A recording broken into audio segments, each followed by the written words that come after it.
Assalamualaikum warahmatullahi wabarakatuh. Halo Sobat Belam, jumpa lagi di Belam Corner, ruang ngobrol santai yang pastinya kita akan membahas hal-hal menarik pastinya. Dan di episode kali ini kita akan membahas tema yang pastinya cukup menarik ya, terutama buat teman-teman akademisi, dosen, mahasiswa, peneliti, maupun siapa saja yang punya semangat dalam berbagai gagasan melalui tulisan. Dan tema kita hari ini adalah Al-Qalam, ruang berkarya untuk semua penulis. Nah, bersama saya sudah hadir narasumber yang cukup spesial, yaitu pimpinan redaksi Jurnal Al-Qalam, ada Kakak Andi Rifka Adnan. Hai Kak Rifka. Spesial sekali. Iya, gimana nih kabarnya ke hari ini? Alhamdulillah sangat-sangat baik. Wow, Masya Allah, tabarakallah sekali ya Kak. BTW nih Kak Rifka, terima kasih banyak loh sudah meluangkan waktunya buat hadir di podcast Belam hari ini Kak. Sama-sama. Nah, jadi kita langsung masuk saja nih ke obrolannya ya Kak. Sekarang kan banyak nih orang yang mungkin sudah pernah mendengar nama Jurnal Al-Qalam, tetapi belum benar-benar paham nih sebenarnya Jurnal Al-Qalam itu apa sih? Nah, kalau boleh tahu Kak Rifka, sebenarnya apa sih peran Jurnal Al-Qalam dalam mengembangkan kajian keagamaan di Indonesia Kak? Dan menurut Kak Ika sendiri nih, mengapa sih keberadaan itu cukup penting bukan hanya bagi akademisi saja, tapi juga bagi masyarakat luas? Oke. Banyak orang mengenal Jurnal Al-Qalam sebagai jurnal ilmiah keagamaan, tetapi perannya lebih dari sekedar tempat menerbitkan artikel.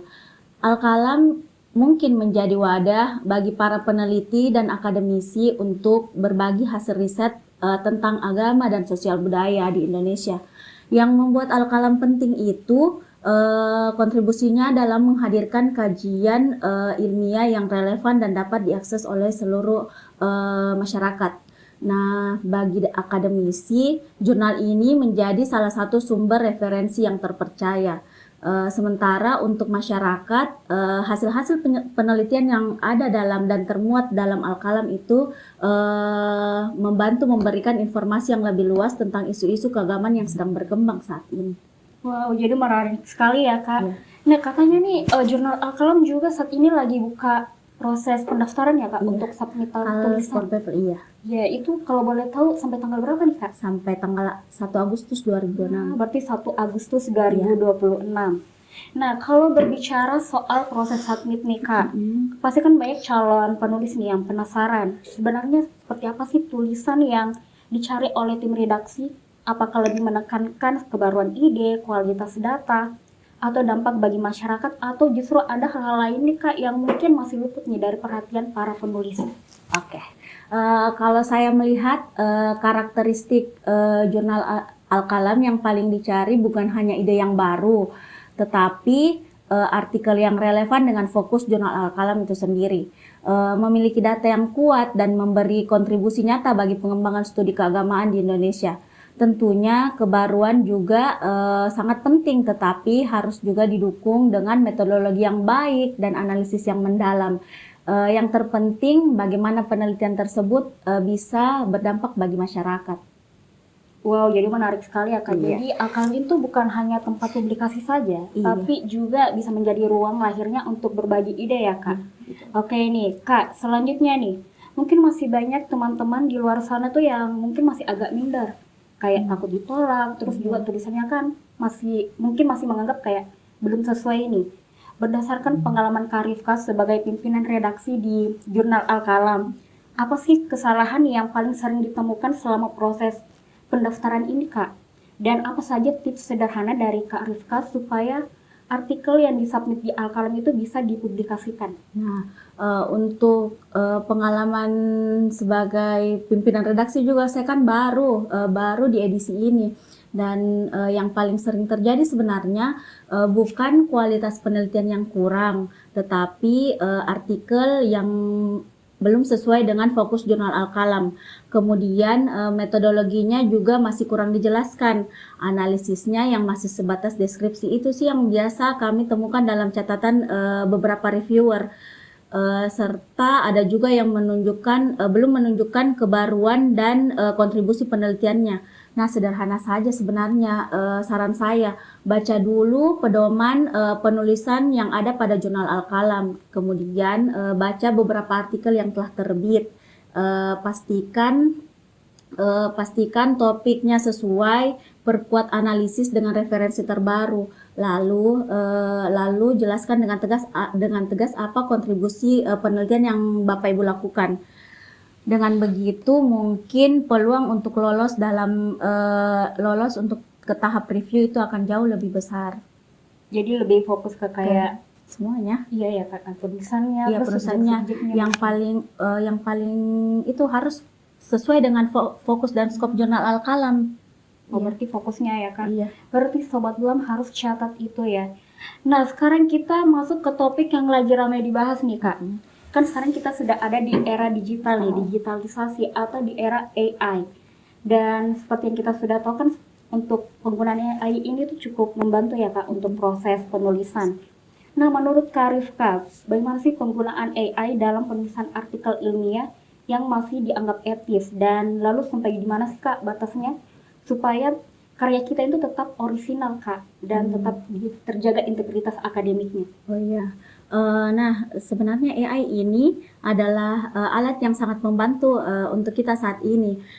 Namun batasan-batasan etis itu mungkin sebatas misal AI membantu kita dalam menyusun bahasa, merapikan struktur tulisan, atau membantu menelusuri literatur dengan cepat. Namun AI itu tidak boleh menggantikan proses berpikir ilmiah penulis itu sendiri. Ide, data, analisis, dan kesimpulan semuanya harus berasal dari penulis. Yang paling penting bagaimana penulis tetap bisa menjaga integritas akademiknya. Jadi menarik sekali ya Kak. Jadi AI ini tuh memang bisa jadi alat bantu, tapi untuk ide, analisis, dan kritisnya itu memang betul-betul harus dari penulis. Nah, sekarang kan kita sudah tahu ya Kak, kita tuh di BLA Makassar lagi proses untuk penilaian zona integritas.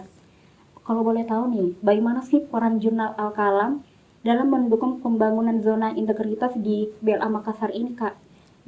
Dan kalau boleh tahu, apa sih kontribusi terhadap peningkatan kualitas layanan publik dan tata kelola yang lebih baik Kak? Kalau menurut saya, pengelolaan jurnal ini merupakan salah satu cerminan integritas instansi. Jika pengelolaan jurnal dikelola dengan bersih dan profesional, itu menunjukkan bahwa instansi siap untuk mewujudkan reformasi birokrasi yang bebas dari korupsi. Oke, berarti keberadaan jurnal Al-Qalam itu bukan hanya menghasilkan publikasi saja, tapi juga menjadi bagian dari upaya untuk menghadirkan layanan yang profesional, transparan, dan pastinya memberikan manfaat ya Kak. Dan terakhir nih, kita sudah masuk di pertanyaan terakhir. Mungkin kan saat ini ada teman-teman yang sebenarnya sudah memiliki hasil pemikiran, pengalaman lapangan, atau penelitian tetapi masih ragu untuk mengirimkan tulisannya. Apa sih pesan Kak Rifka untuk mereka-mereka nih, dan kenapa kesempatan submit sebelum tanggal 1 Agustus 2026 itu sayang kalau dilewatkan? Nah, pesan saya, jangan ragu untuk mengirimkan karya terbaik Anda. Setiap penelitian dan pemikiran yang baik akan lebih bermanfaat jika kita bagikan ke publik. Kesempatan submit hingga 1 Agustus 2026 adalah peluang untuk memperluas dampak penelitian yang Bapak Ibu lakukan. Jadi, buang jauh-jauh rasa ragu, mari menjadi bagian dari Jurnal Al-Qalam volume 32 nomor 2 tahun 2026. Jadi terima kasih banyak Kak Rifka atas berbagai wawasan yang luar biasa ya terkait Al-Qalam di episode kali ini. Dan buat Sobat Belam, semoga obrolan kita hari ini tuh bisa menginspirasi kita semua untuk tidak ragu mengembangkan ide, pengalaman, dan hasil penelitian menjadi karya ilmiah yang bermanfaat. Dan jangan lupa juga buat kalian yang punya tulisan yang siap dipublikasikan, jangan ditunda lagi buat submit tulisannya di Jurnal Al-Qalam pada sebelum tanggal 1 Agustus 2026, dan siapa tahu kan karya kalian yang akan dipublikasikan. Dan jangan juga lupa buat ikuti terus informasi-informasi seputar BLA Makassar Dan jangan lupa buat like, komen, dan subscribe di Bel A Makassar. Dan sampai jumpa di episode selanjutnya.